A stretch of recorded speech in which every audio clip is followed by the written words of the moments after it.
बढ़ते आगे और बड़ी खबर आपको बता दें, अमित शाह से मिलने पहुंचे चिराग पासवान। पटना में अमित शाह और चिराग पासवान की मुलाकात हुई। प्रत्याशी उतारने के बाद पटना में ये बेहद महत्वपूर्ण मुलाकात है। अमित शाह के 3 दिवसीय बिहार दौरे का आज आखिरी दिन है, आपको बता दें। और इससे पहले चिराग पासवान से मिले हैं और उससे पहले मुख्यमंत्री नीतीश कुमार से भी कल मुलाकात हुई थी। कहा जा रहा है कि ये 3 दिन का बिहार दौरा कहीं ना कहीं जो पैच थे एनडीए में उसको ठीक करने के लिए बहुत ज़्यादा ज़रूरी थे।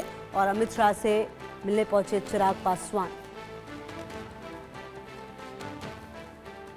ये जानकारी आपको दे रहे हैं, जहां प्रत्याशी उतारने के बाद ये बेहद महत्वपूर्ण बैठक आप कह सकते हैं। और गृह मंत्री अमित शाह का ये दौरा भी बेहद महत्वपूर्ण रहा, क्योंकि सीटों का बंटवारा ज़रूर हुआ था, लेकिन कहीं ना कहीं जो एक कन्फ्यूज़न की स्थिति थी वो नज़र आ रही थी। और ऐसे में नीतीश कुमार से भी मुलाकात हुई है, चिराग पासवान से भी मुलाकात हुई है। और उससे पहले आपको याद होगा कि दिल्ली में उपेंद्र कुशवाहा से भी मुलाकात हुई थी। तो कहीं ना कहीं जो पूरा आप देखिए मैनेजमेंट है एनडीए में किस तरीके से आगे जाएगा, इसको खुद गृह मंत्री ही देख रहे हैं। और जब पहुंचे हैं तो कहीं ना कहीं जो चुनाव है वो काफ़ी महत्वपूर्ण। और इस दौरान 3 दिन के दौरे पर रहे, यहाँ कई जनसभाएँ हुई, मीटिंग्स हुई। मीटिंग्स ना सिर्फ जो घटक दल साथ में है उनके साथ, बल्कि अपने भी बीजेपी की अगर आप बात करें तो उनकी भी अपनी मीटिंग हुई लगातार। कई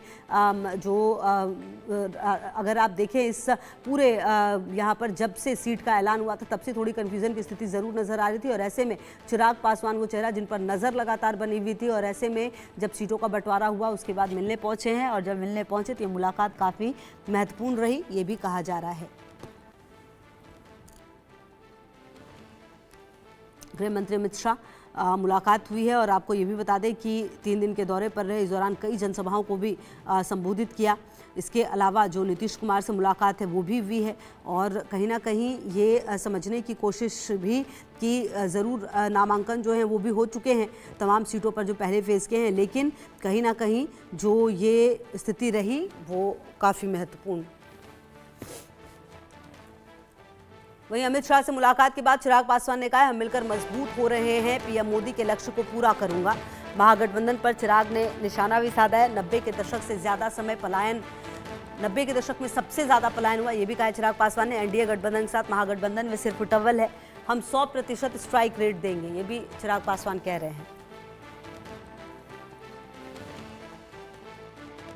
देखिए, आज केंद्रीय गृह मंत्री आदरणीय अमित शाह जी बिहार के दौरे पर हैं।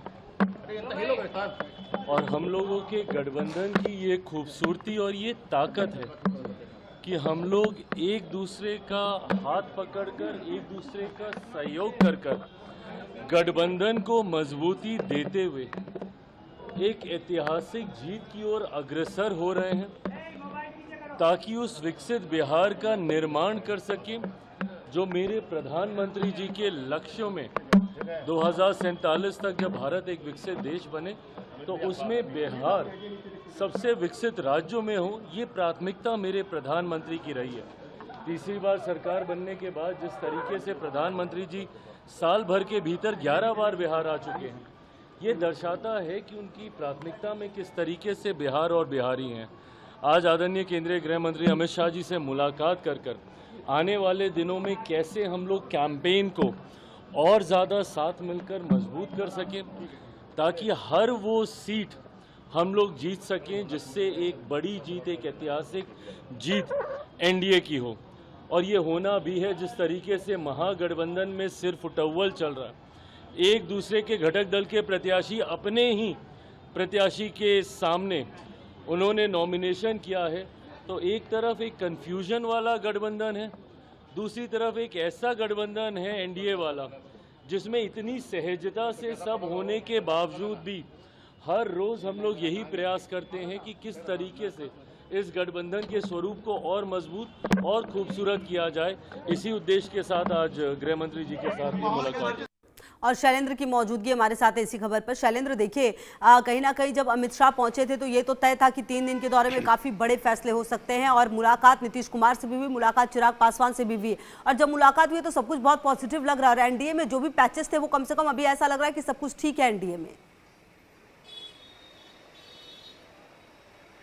जी बिल्कुल, एनडीए में सब चीज़ें ठीक करने की कोशिश की गई है, लेकिन अभी भी कई स्थानों पे जो प्रत्याशी हैं, जो कहीं निर्दलीय प्रत्याशी के रूप में लोग सामने आ गए हैं। अभी अभी भागलपुर से खबर आई है कि वहाँ की जो बीजेपी की नेता हैं, उप मेयर रही हैं, वो प्रीति शेखर, वो भी चुनाव मैदान में उतरने जा रही हैं। यानी कि जगह जगह से खबरें आ रही, लेकिन उसके साथ ही बीजेपी के नेता उन लोगों से संपर्क कर रहे हैं और उनको मनाने की कोशिश हो रही है। और ये तो एक फ्रंट हुआ, दूसरा फ्रंट ये है कि जिस तरह से जो गठबंधन है, गठबंधन में कोई गांठ ना रहे, ये विशेष तौर पर यह प्रयास किया गया। और साफ तौर पर चिराग पासवान आज मिलने गए थे, वहाँ आज से निकले तो उन्होंने क्या कहा आपने सुना भी। दूसरी बात यह है, चिराग पासवान की जो पार्टी है, चिराग पासवान के जो कहीं दल के नेता हैं, वो अपने आप में कॉन्फिडेंट हैं और वो 100 की स्ट्राइक रेट की बात कर रहे हैं। लेकिन एक चीज़ साफ है कि लोकसभा चुनाव और विधानसभा चुनाव अलग अलग होते हैं। लोकसभा चुनाव देश का चुनाव है, विधानसभा चुनाव यानी राज्य का चुनाव है, और इसमें स्थानीय मुद्दों का अलग अहमियत होती है। यानी जगह जगह अब कहें कि सीट वाइज कैंडिडेट का अलग अलग जो चुनने का पैमाना है वो होता है। और इन सब के बीच में जो मुलाकात है वो काफ़ी अहम है, क्योंकि महागठबंधन में अभी तक 9 सीटें थी, अब 10वीं सीट आ गई है कि 10 सीटों पर जो है दो दलों के प्रत्याशी आमने सामने हैं, यानी फ्रेंडली फाइट है। और जिस तरह से कांग्रेस के प्रदेश अध्यक्ष ने एक कहा कि दलित को लेकर, दलित अब दबेगा नहीं, डरेगा नहीं, एक ट्वीट कर दिया है। उसके बाद ये माना जा रहा है कि वो जो है बिल्कुल अपने ये स्टैंड पर कायम है। दूसरी बात उन्होंने एक और महत्वपूर्ण कही है, जो महागठबंधन के नेता हैं राजेश राम, प्रदेश अध्यक्ष हैं, उन्होंने ये कहा है कि अब सब जिम्मेदारी कोऑर्डिनेशन कमेटी यानी जो उसके मुखिया हैं, मुखिया का मतलब तेजस्वी यादव आरजेडी के नेता हैं, तो प्रदेश के नेता प्रतिपक्ष हैं, पूर्व मुख्यमंत्री हैं, सीधे तौर पर उन्होंने अपनी गेंद जो है तेजस्वी के पाले में डाल दी है। यानी अभी सब पूरी सिर्फ टोबल है, वो एनडीए नहीं अब महागठबंधन में चल रही है। ठीक है, बहुत शुक्रिया आपका शैलेंद्र इन तमाम जानकारियों के लिए। बहरहाल आपको बता दें, बिहार में सियासी घमासान तेज हो गया है। बिहार बीजेपी का पोस्टर के जरिए महागठबंधन पर निशाना सामने आया है।